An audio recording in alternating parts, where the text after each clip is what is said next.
ਦੀ ਖੂਬਸੂਰਤ ਵਾਦੀਆਂ ਤੋਂ ਆਪ ਸਭ ਦਾ ਇੱਕ ਵਾਰ ਫਿਰ ਤੋਂ ਇਸ ਵੀਡੀਓ ਦੇ ਦੂਸਰੇ ਭਾਗ ਵਿੱਚ ਬਹੁਤ-ਬਹੁਤ ਸਵਾਗਤ ਹੈ। ਕਲਾਕਾਰ ਅਤੇ ਲੇਖਕ ਮੰਚ ਦੀ 25ਵੀਂ ਵਰ੍ਹੇਗੰਢ ਜੋ ਕਿ ਸਰਕਟ ਔਰ ਡਲਹੌਜ਼ੀ 'ਚ ਮਨਾਈ ਗਈ, ਉਸ ਵਿੱਚ ਕਵੀ ਦਰਬਾਰ ਦਾ ਵੀ ਆਯੋਜਨ ਕੀਤਾ ਗਿਆ ਜੋ ਕਿ ਬਹੁਤ ਹੀ ਸ਼ਾਨਦਾਰ ਰਿਹਾ।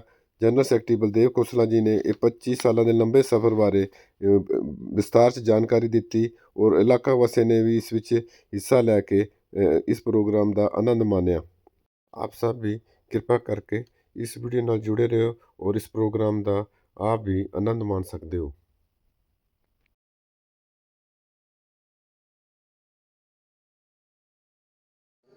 डलहौजी की ये सिल्वर जुबली है और इस सिल्वर जुबली के लिए मैंने बहुत चुनकर नगीने और हीरे इकट्ठे किए हैं।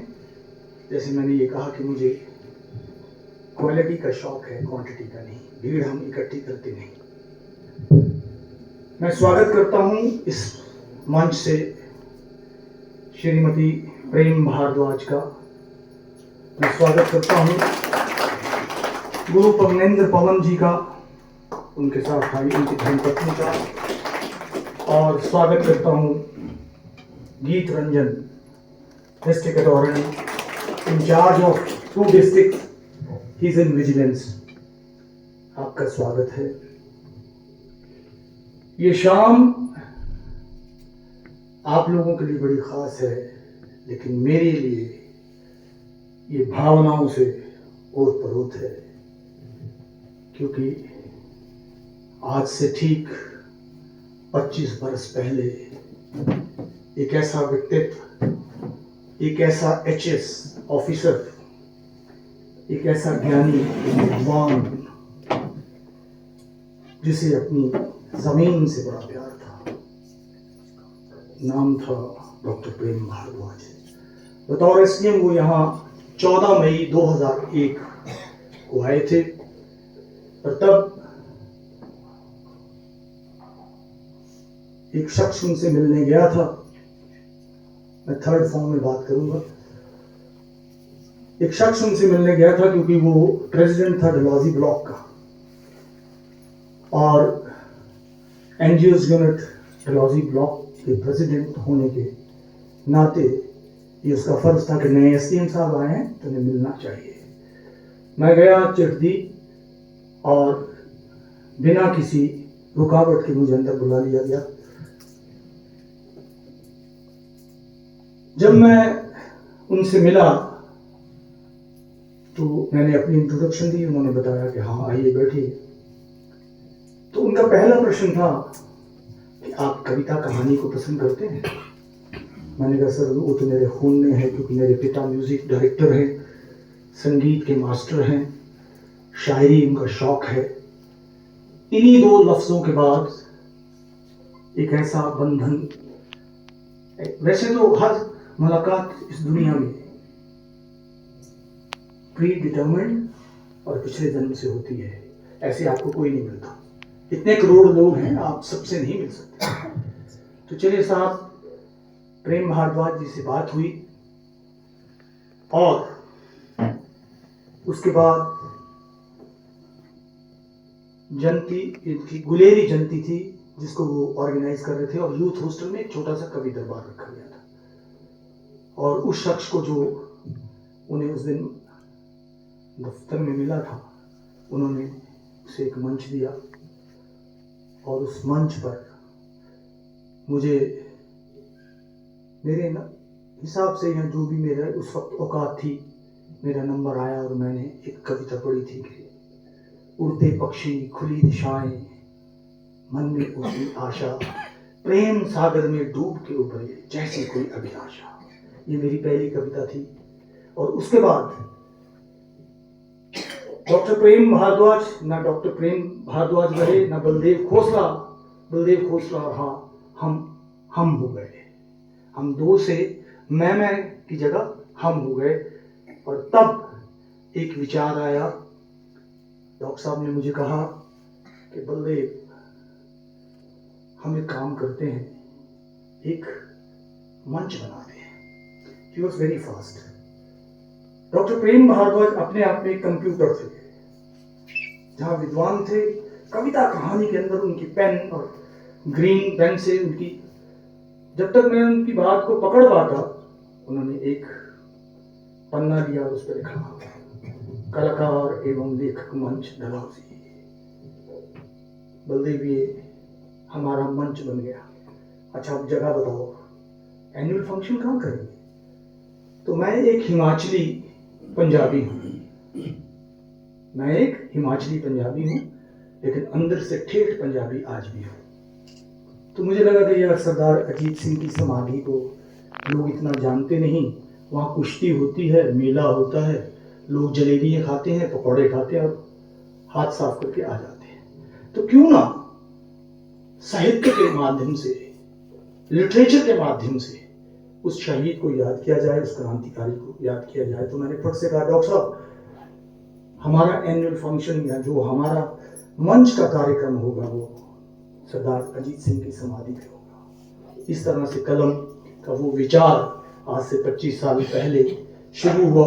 अपनी कहानी को मैं फिर आगे बढ़ाऊंगा, क्योंकि इससे पहले कि आप मेरी लोग कहानी जिस तरह से सुन रहे हैं, मैं मिसेस भारद्वाज से गुजारिश करूंगा कि, क्योंकि आज वो नहीं आई, डॉक्टर प्रेम भारद्वाज भी इस सभागार में उपस्थित हैं, मैं आपसे दरख्वास्त करूंगा कि आप आए और दीपक जलाकर आज की शाम का शुभारंभ करें। क्योंकि हम सब जो हैं धार्मिक लोग हैं, कोई सनातन से जुड़ा है, कोई किसी धर्म से जुड़ा है, लेकिन दीपक जलाकर जो है, जब हम रोशनी करते हैं तो ये दीपक हमारे पथ को रोशन करता है, हमें आगे बढ़ने के लिए कहता है। जोरदार ताली हो जाए।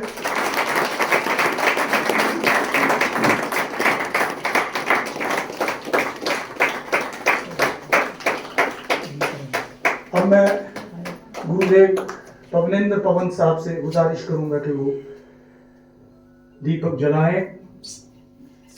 ये डॉक्टर प्रेम भारद्वाज के क्लास फेलो हैं, जिन्होंने अपनी जिंदगी में इतनी मुशक्कत की है बतौर स्टूडेंट कि अपनी पुरानी किताबें बेच कर दोनों ने साहित्य को पढ़ा है, साहित्य की किताबें खरीदी हैं। और जब कभी डेक्लामेशन होता था तो पवनेंद्र साहब कहते कि मुझे और डॉक्टर भारद्वाज को उस भाषण प्रतियोगिता में वो 20 रुपए का इनाम ऐसे लगता था कि ये ऐसा वक्त था। अब मैं महाजन साहब से, क्योंकि वो हमारे बड़े हैं, सर आप भी इस दीपक को रोशनी दीजिए और उसके बाद हम अपना कार्यक्रम शुरू करते हैं।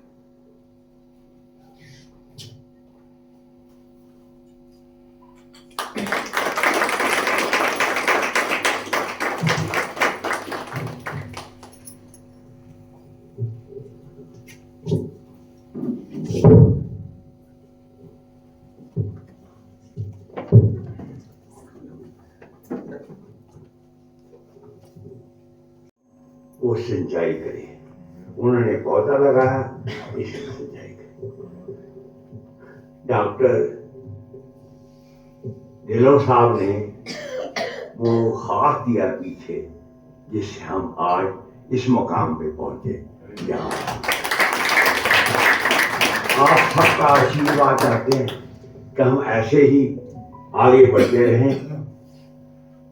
हम में कुछ ना होंगे, उनमें सबसे पहले मैं नहीं हूँगा, लेकिन वरिष्ठ हूँ, परम वरिष्ठ हूँ।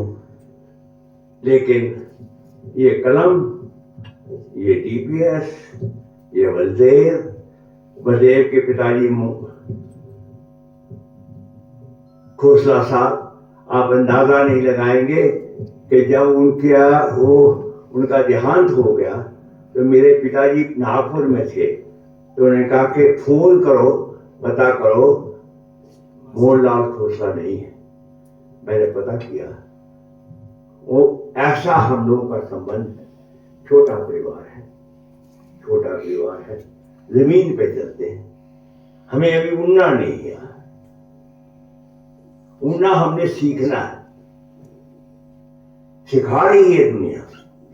लेकिन हम ये चाहते हैं कि हम जहाँ पे हैं वहीं रहे, एटलीस्ट जब तक मैं हूं। धन्यवाद। सर 100 बरस तक तो मैं आपको जाने नहीं दूंगा, क्योंकि हमारी ये एक प्रॉमिस है, एक हमारी आपस में ये संधि हुई है। आपने कहा है कि भाई बलदेव, मेरे ये हमेशा मुझे कहते हैं जब तक मैं हूँ तब तक तू रहेगा, तू ये काम करेगा। तो मैं ईश्वर से यही आपकी लंबी आयु की कामना करता हूँ, और अपने रविंदर भाई का भी थैंक्स करता हूँ जो इतनी दूर सनूनी से आए। उनके साथ ओमी मेरा क्रिकेटर बैठा है, मैं विजय जो कि हमेशा मेरे साथ साथ देता है जब भी मैं इनको बुलाता हूँ। हरप्रीत का एक बार फिर, क्योंकि ये भी 1 अगस्त बॉर्न है, मैं भी 1 अगस्त का हूँ, तो हमारा एक बड़ा बॉन्ड है। हाँ, ये नया कॉम्बिनेशन इसके साथ कि ये मुझे बर्थडे विश करता है, मैं इसका। तो चलिए सर, खाने के लिए आपके लिए तैयार है। Thank you very much once again. जिंदाबाद, जिंदाबाद। Thank you very much.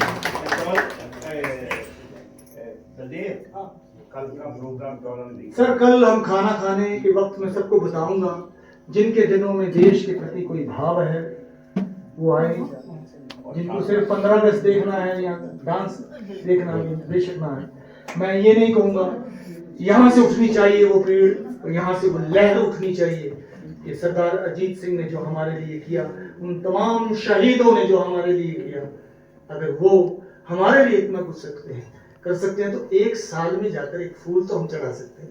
कल मुझे आशा रहेगी आप सब आएंगे। Thank you.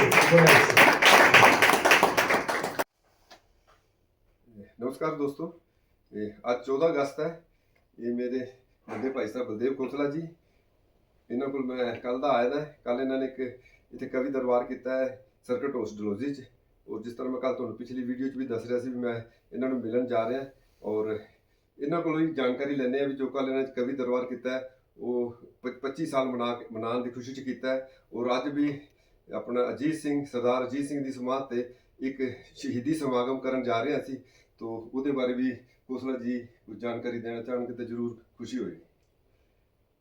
रविंदर जी नमस्कार। इस तरह वीर जी के ਅਸੀਂ ਪਿਛਲੇ 25 ਸਾਲਾਂ ਤੋਂ ਸਰਦਾਰ ਅਜੀਤ ਸਿੰਘ ਦੀ ਸਮਾਧੀ ਦੇ ਉੱਤੇ ਲਗਾਤਾਰ 14 ਅਗਸਤ ਨੂੰ ਆਪਣਾ ਇੱਕ ਐਨੂਅਲ ਫੰਕਸ਼ਨ ਜਿਹੜਾ ਜਿਹਨੂੰ ਅਸੀਂ ਕਹਿੰਦੇ ਹਾਂ ਵਾਰਸ਼ਿਕ ਸਮਾਰੋਹ ਕਰਦੇ ਆ ਰਹੇ ਹਾਂ। 2001 ਦੇ ਵਿੱਚ ਅਸੀਂ ਇੱਕ ਮੰਚ ਬਣਾਇਆ ਸੀ ਜਿਹਦਾ ਨਾਮ ਸੀ ਕਲਾਕਾਰ एवं ਲੇਖਕ ਮੰਚ ਡਲਹੌਜੀ, ਜਿਹਦੇ ਸਰਪ੍ਰਸਤ ਡਾਕਟਰ स्वर्गीय प्रेम भारद्वाज ਸੀਗੇ, उन SDM ਡਲਹੌਜੀ ਸੀਗੇ। ਅਸੀਂ ਉਹਨਾਂ ਨਾਲ ਮਿਲ ਕੇ ਇੱਕ ਕਲਮ ਬਣਾਈ, ਔਰ ਸਾਡਾ ਪਹਿਲਾ ਮਕਸਦ ਸੀਗਾ ਪੋਇਟਰੀ, ਕਿ ਅਸੀਂ ਪੋਇਟਰੀ ਕਰੀਏ, ਪੋਇਟਸ ਨੂੰ ਬੁਲਾਈਏ, ਰਾਈਟਰਸ ਨੂੰ ਬੁਲਾਈਏ, ਬੱਚਿਆਂ ਨੂੰ ਸਿਖਾਈਏ ਪੋਇਟਰੀ। ਇਹ ਸਾਡਾ ਮਕਸਦ ਸੀ। ਫਿਰ ਅਸੀਂ ਇੱਕ ਜਗ੍ਹਾ ਚੁਣੀ ਕਿ ਸਾਨੂੰ ਆਪਣਾ ਐਨੂਅਲ ਫੰਕਸ਼ਨ ਕਰਨ ਵਾਸਤੇ ਕਿਹੜੀ ਜਗ੍ਹਾ ਚਾਹੀਦੀ। ਉਹਦੇ ਵਿੱਚ ਮੈਨੂੰ ਬੜੀ ਖੁਸ਼ੀ ਹੋਈ ਜਦੋਂ ਮੈਂ ਉਹਨਾਂ ਨੂੰ ਸੁਝਾਅ ਦਿੱਤਾ ਕਿ ਸਾਨੂੰ ਸਰਦਾਰ ਅਜੀਤ ਸਿੰਘ ਦੀ ਸਮਾਧੀ ਤੇ 14 ਅਗਸਤ, ਕਿਉਂਕਿ ਉਹਨਾਂ ਦੀ ਜ਼ਿੰਦਗੀ ਦਾ ਆਖਰੀ ਦਿਨ ਸੀ। 1947 ਦੇ ਵਿੱਚ 15 ਅਗਸਤ अर्ਲੀ ਮਾਰਨਿੰਗ ਉਹਨਾਂ ਦੀ ਡੈਥ ਹੋ ਗਈ ਸੀ। ਤੇ ਸਰਦਾਰ ਅਜੀਤ ਸਿੰਘ ਇੱਕ ਐਡਾ ਵੱਡਾ ਕ੍ਰਾਂਤੀਕਾਰੀ ਹੈ। ਸਰਦਾਰ ਭਗਤ ਸਿੰਘ ਨੂੰ ਲੋਕ ਅੱਜ ਪੂਜਦੇ ਨੇ, ਅੱਜ ਲੋਕ ਉਹਨਾਂ ਦੀਆਂ ਫੋਟੋਆਂ ਲਗਾ ਕੇ ਫਿਲਮਾਂ ਬਣਾ ਰਹੇ ਨੇ, ਇੰਨਾ ਕੁਝ ਹੁੰਦਾ ਹੈ ਭਗਤ ਸਿੰਘ ਦੇ ਨਾਂ ਤੇ, ਲੇਕਿਨ ਕੋਈ ਬੰਦਾ ਨਹੀਂ ਜਾਣਦਾ ਕਿ ਭਗਤ ਸਿੰਘ ਨੂੰ ਭਗਤ ਸਿੰਘ ਬਣਾਉਣ ਵਾਲਾ ਉਹਨਾਂ ਦੇ ਚਾਚਾ ਸਰਦਾਰ ਅਜੀਤ ਸਿੰਘ ਸੀ। और एडी वड्डी कुर्बानी है जिस आदमी ने कम से कम 40 साल जलावतनी एग्जाइल च रहे, एक बनवास कटिया, और निरंतर जर्मनी, इटली, कैनेडा, फ्रांस जाके हिंदुस्तान को आज़ाद कराने वास्ते सरदार अजीत सिंह ने जिहड़ी है एक अंदोलन किया। और उस तो बाद वो फिर पकड़े गए, अंग्रेज़ों ने उन्होंने काले पानी की सज़ा दी। और 1947 ਨੂੰ ਜਦੋਂ पंडित नेहरू ने माउंट बैटन ने कहा कि साढ़े क्रांतिकारियों को छड्डो, साडा देश आज़ाद हो रहा है, तो सरदार अजीत सिंह उतों की रिलीज़ होकर काला पानी की जेल तो लाहौर पहुंचे। उन्हों का जी हैल्थ से गिर चुकी सी, इसलिए वो आके इतने डलहौजी आ गए। और आखिरी 6 महीने उन्होंने डलहौजी स्प्रिंग होटल जड़ा है एक लाला सियाल जो कि लाहौर तो सी, उन्होंने कोठी जाके रुके सी। और जदों सरदार अजीत सिंह ने 14 अगस्त शाम ਨੂੰ ਇਹ ਸੁਣਿਆ ਕਿ ਇਸ ਮੁਲਕ ਦੇ ਟੁਕੜੇ ਕਰ ਦਿੱਤੇ ਗਏ ਹੈ, ਬਟਵਾਰਾ ਕਰ ਦਿੱਤਾ ਗਿਆ ਹੈ, ਔਰ ਉਹ ਪੰਜਾਬ ਜਿਹਦੇ ਵਾਸਤੇ ਉਹ ਲੜਦੇ ਰਹੇ, ਜਿਨ੍ਹਾਂ ਨੇ ਨਾਰਾ ਦਿੱਤਾ ਸੀ ਪਗੜੀ ਸੰਭਾਲ ਜੱਟਾ, ਉਸ क्रांतिकारी वीर ने, उस सरदार ने ਜਦੋਂ ਸੁਣਿਆ ਕਿ ਯਾਰ ਦੇਸ਼ ਦਾ ਤੇ ਵਿਭਾਜਨ ਕਰਤਾ ਹੈ, ਬਟਵਾਰਾ ਕਰਤਾ ਹੈ, ਉਹ ਇਸ ਗਮ ਨੂੰ ਬਰਦਾਸ਼ਤ ਨਹੀਂ ਕਰ ਸਕੇ। ਔਰ 15 ਅਗਸਤ 1947 ਨੂੰ ਦੇਸ਼ ਆਜ਼ਾਦੀ ਮਨਾ ਰਿਹਾ ਸੀ, ਔਰ ਸਰਦਾਰ ਅਜੀਤ ਸਿੰਘ ਸਾਨੂੰ ਸਾਰਿਆਂ ਨੂੰ ਅਲਵਿਦਾ ਕਹਿ ਕੇ ਚਲੇ ਗਏ। ਔਰ ਉਸੇ ਦਿਨ 15 ਅਗਸਤ 1947 ਨੂੰ ਜਿੱਥੇ ਅਸੀਂ ਹੁਣ ਚੱਲੇ ਆ ਦੋਨੋਂ ਜਣੇ, ਠੀਕ ਹੈ ਜੀ, ਉਸ ਸਮਾਧੀ ਦੇ ਉੱਤੇ ਉਹਨਾਂ ਦਾ ਸੰਸਕਾਰ ਕੀਤਾ ਜਾਏਗਾ। ਕੀਤਾ ਕੀਤਾ ਸੀ ਸੌਰੀ। ਔਰ ਉਸ ਸੰਸਕਾਰ ਤੋਂ ਬਾਅਦ ਉੱਥੇ ਇੱਕ ਐਸਾ ਸਥਲ ਬਣ ਗਿਆ ਜਿਹਨੂੰ ਸਰਦਾਰ ਅਜੀਤ ਸਿੰਘ ਸਮਾਧੀ ਪੰਜਪੁਰਾ ਕਿਹਾ ਜਾਂਦਾ ਹੈ। ਮੈਂ ਤੁਹਾਡੇ ਨਾਲ ਮਿਲ ਕੇ ਉਹਨਾਂ तमाम ਵੀਰਾਂ ਨੂੰ, ਸ਼ਹੀਦਾਂ ਨੂੰ ਪੁਸ਼ਪਾਂਜਲੀ ਅਰਪਿਤ ਕਰਦਾ, ਸ਼ਰਧਾਂਜਲੀ ਅਰਪਿਤ ਕਰਦਾ। Thank you very much. ਆਓ ਚਲੀਏ ਹੁਣ ਉੱਥੇ ਚੱਲਦੇ ਹਾਂ। तो दोस्तों खोसला साहब ने बहुत ही अच्छे ढंग नाल ये सारी जानकारी दी, शायद जो हिस्ट्री च पन्निया च ही है। और इत्थे एडा वड्डा स्मारक है, दुनिया बाहरों आके देखती है। और अज सानू भी मौका मिलिया उन्हों की समाध ते जाके असी अपना शीश नवाइए, उन्होंने अपने शरधा के फुल अर्पित करिए। तो ये साडे लई खुशी का और माण का पल होएगा। तो तुहानू बाकी दी वीडियो अजीत सिंह समाध पंचकूला तो जाके दिखाते हैं। शुक्रिया।